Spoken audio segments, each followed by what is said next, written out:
Hey guys, welcome to Tech Trick Tutorial. So how do you use a referral code on Shein?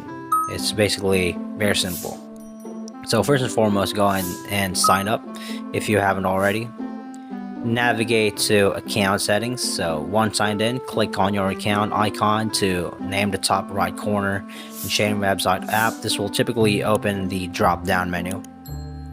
Find the referral program, look for an option related to referral program, and you can just basically copy paste it there and invite friends or refer program. Click on this option.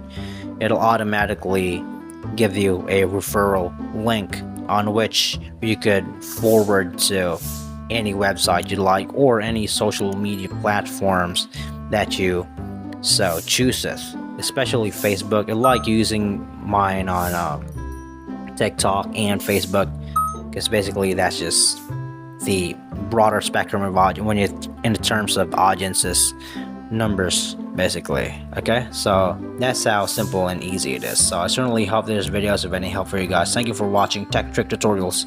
You guys have a nice day.